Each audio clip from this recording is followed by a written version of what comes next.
Hello friends, how are you all doing? So I had a question for all of you. Games in the late 360 all the way up to the mid Xbox One PS4 generation pivoted hard towards personal customization. Not customization like you see now.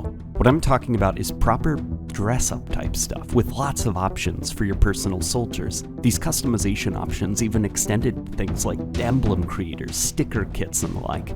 It felt like there was a lot to personalize and helped me feel like each of my soldiers were personal. In the last few years though, games have drifted away from this kind of model, instead adopting more locked down forms of customization. As an example quickly, 2014's Call of Duty Advanced Warfare gave you so much personalization that you could choose things down to the boots that your operators would wear. Now in modern Call of Duties, these choices have been stripped down to a simple body-wide skin, with even the choice of color not being up to you.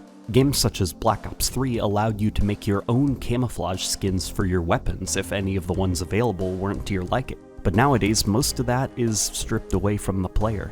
Even the ability to create things like personalized emblems are a feature we'd never see anymore, which sucks because I love those kinds of things in Bungie Halo titles and even the older Call of Duty titles like Black Ops 3 or Advanced Warfare. My question is then, why have games been moving towards less customization for players, or at the very least, customization systems that allow for less personalization for players? And let me clarify something. It's not that the customization options aren't here, it's just that a lot of power has been taken away from the players, and now it's more or less exclusively up to the developers as to how players will look in game. There's no way to mix and match different things and create something unique. You're running something that the developer created, almost exclusively. I do have theories on why this may be, and it has to do with the way modern games make their money. So my first theory is, as loot boxes became really big, it became important for developers to create content to fill the loot box pool. So extremely detailed customization and personalization systems were a great excuse to craft hundreds of boots, pants, shirts, emblems, stickers, you name it, to make sure the odds of getting what you wanted from a loot box were very low.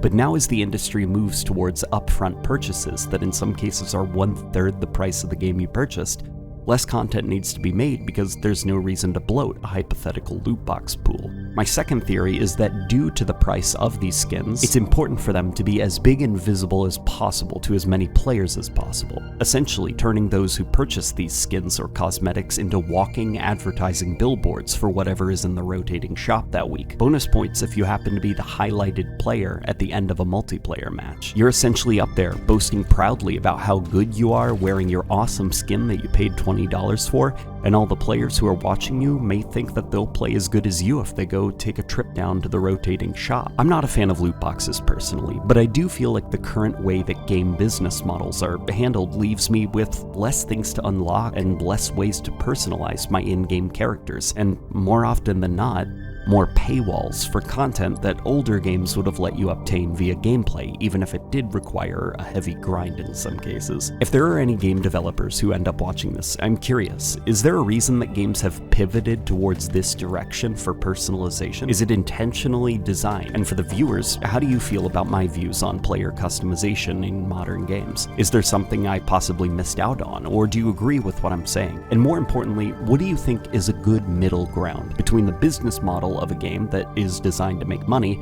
and the customization and unlock systems that keep us playing the game? And a thank you to those who signed up on the Patreon, which I put up just last night. We've already got quite a few people signed up, and I'm planning on a video that I'm gonna need your help with, so go check out the Patreon if you want to be involved. And also, thank you to the channel members who are appearing on the screen right now, and I'll leave you guys to it. Let's get some interesting conversations going down below.